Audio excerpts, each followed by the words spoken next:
Hello there. Now I thought I'd do a little video for you with your task in. Now I always find when you watch these videos during the current situation, the first thing you do is you're really checking out the scenery behind the person. So I've chosen the blank wall just so you don't get distracted by that.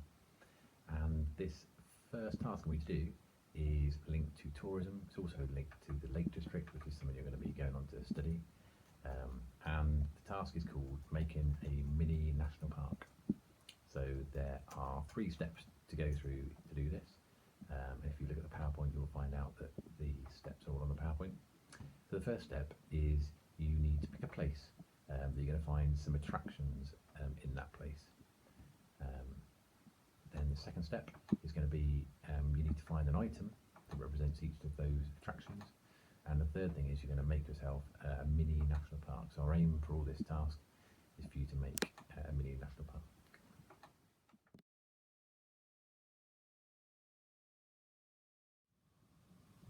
Okay, so I'm going to show you steps 1 and steps 2 at the same time here. Now, what I've done is I found a location, I've picked the Lake District, and what I'm going to be doing is I'm going to be showing you 10 things that I've discovered, 10 attractions in that area, and I'm also going to show you the second step. The second step of this task is basically to find an item to represent each of those different things.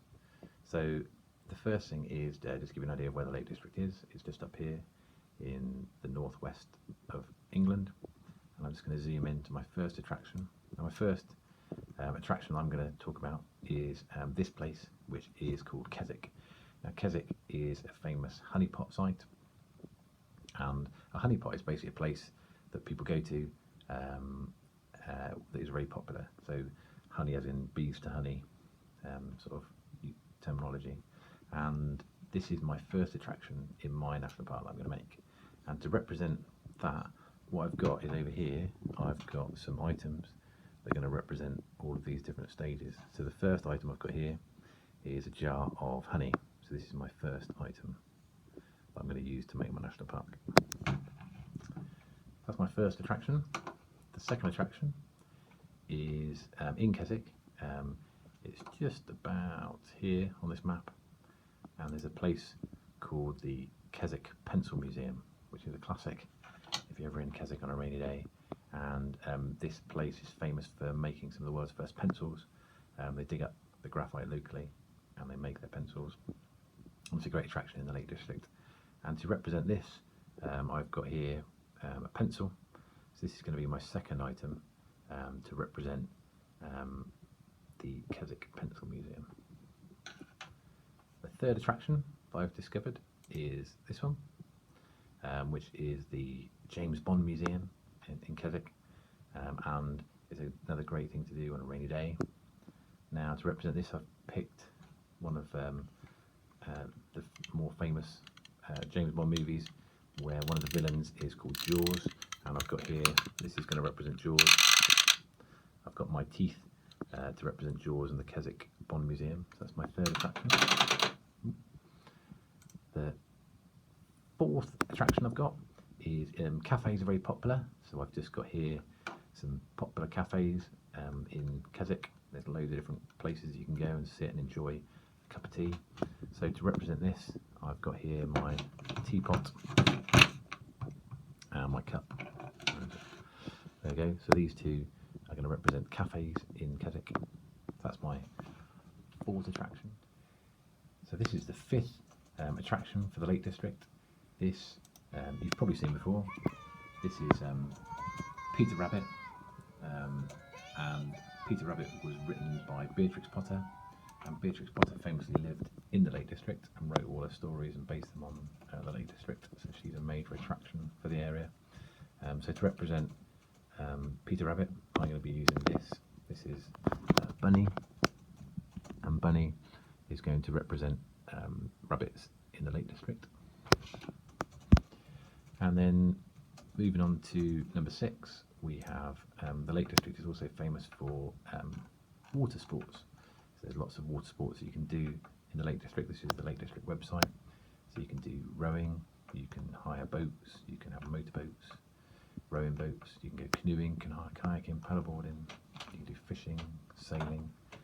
There's lots of different activities you can do in the Lake District on the lakes, and to represent that I've got here a small boat, so I should be using this boat to represent the lakes and some of the activities you can do on the lakes. In terms of other sort of physical activities you can do, there is also walking. So walking is a very popular pastime. The Lake District contains Scafell, which is the tallest mountain in England. So it's a very popular place to walk, and it's a very dramatic landscapes and scenery, as you can see. Some beautiful bits of scenery you've got in the Lake District. And so to represent walking in the Lake District, I've got here a Smurf. So this is a Smurf who will represent walking in the Lake District when I come to Maitland National Park. And then, as well as walking, cycling is also a popular activity. This is an article which is talking about how in the Lake District some of the best cycling in the country. There's lots of really nice steep roads to cycle up and over. So to represent cycling, I've got another Smurf. This is Cycling Smurf. He's going to go into my national park to represent that attraction. And then number 9 is climbing. So climbing is a very popular activity in the Lake District. Some people say it was the birth of climbing. This here is Nape's Needle. It was one of the first ever climbs that was done. It wasn't the summit of a mountain over 200 years ago. A lot of people say it was the birth of British climbing. And a lot of people like to go and climb some of the routes that there are up in the Lake District. So climbing is my 9th activity. And then the 10th activity, I should just say, for climbing, I have this gentleman here who's going to represent climbing. So as you know, Spider-Man is very good at climbing, so he's going to represent climbing when I come to Maitland National Park. And then finally, we have the wildlife. So you get very unique wildlife in the Lake District. And there have been eagles, golden eagles, that have nested in the Lake District, which is a beautiful bird. And so they're going to be my sort of 10th attraction, some of the wildlife that you see up in that area. I couldn't find a golden eagle, so I'm going to be using this, which I think you'll agree looks quite similar. My chicken is going to represent golden eagles. So what I've tried to do there is I've tried to show you how I've used the internet to find 10 different, all along here I've got my 10 different attractions in my particular place that I want to represent, and I've got a bit of information about them. And then over here I've got my 10 different items that I'm going to go and use to make my national park. So we've got there stage 1, which is finding new things on the website, on the internet, and then stage 2, which is then finding some resources to represent those things.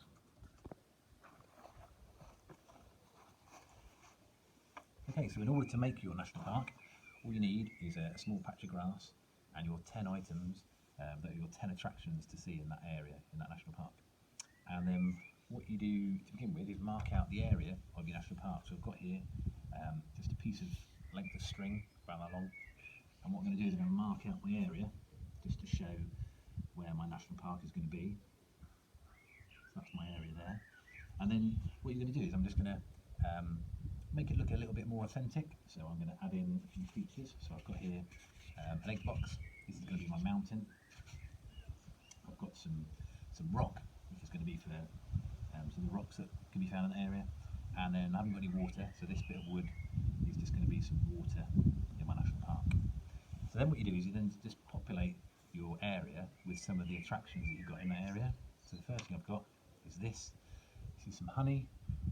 The honey represents a honey pot site. So honey pot site is one place that lots of people go to, and a very popular place that lots of people go to in the Lake District is Kazakh. So I'm going to put my honey jar there. That's going to be Kazakh. That's my first attraction. And then my next attraction is going to be this. This is a pencil. One of the great things to do in the Lake District, if you're ever up there, is in Kazakh there's the Pencil Museum, which has got the history of the mining of graphite and the making of pencils in that area. So I'm going to add that pencil. That's my second attraction. And my third attraction is, if you're in Kazakh and it's raining, there's something called the James Bond Museum, which is great to go to if you're a big fan of James Bond. These teeth represent Jaws from the James Bond movie, and they also do this. So these are going to go into Kazakh, and that's my third attraction.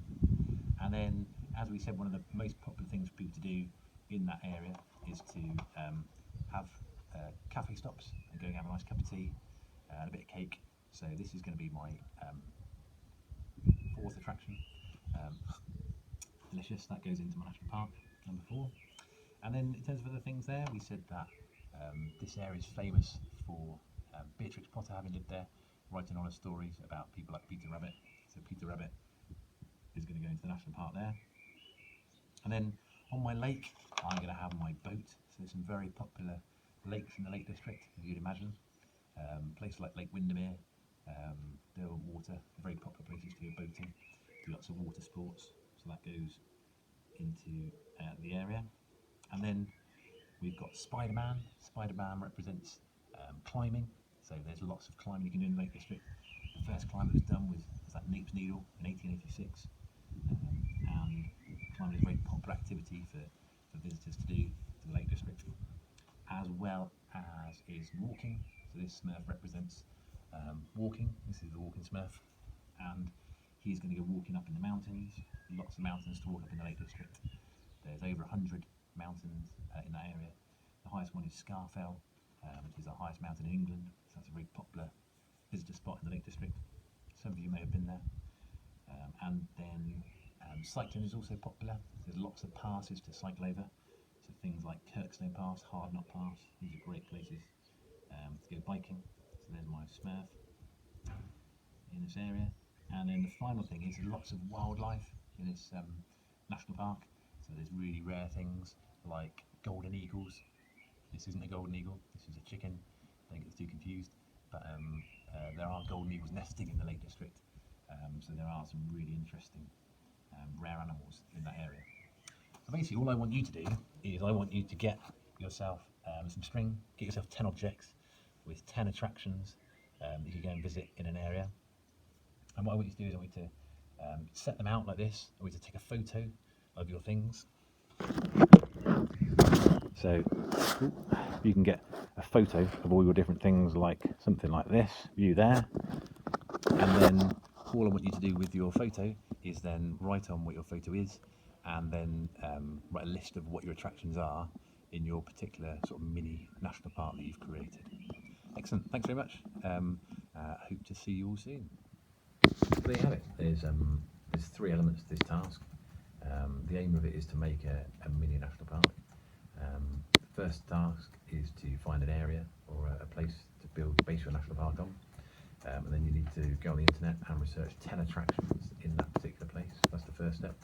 Second thing you then need to do is to find something to represent each of those attractions. It could be, if you haven't got any items to make them, you can make little labels, or you could use lollipop sticks or bits of paper to show each different attraction. But actually, I'd like you to have a go at physically making something rather than just drawing it or creating it on a computer. And if it's outside, all the more better. You can use natural materials if you want. And then the third thing is to go outside and make it. And then what I'd like you to do is I'd like you to take a photo of it. And then with that photo, I'd like you to write a little bit of text or on a bit of paper and take another photo. But what I'd like you to tell me is I'd like you to tell me what the attraction is. I'd like to tell me a little bit of information about it. Why is it an important thing for that place? And then I'd also like to tell me what is your object that represents that thing. So that's your task, and then if you could send that back to me on the VLE or on email, that would be fantastic. Or to your teacher. So you might be getting this, and I might not obviously be your teacher, but if you are receiving it from them, then send the work to them. Thanks very much. Good luck.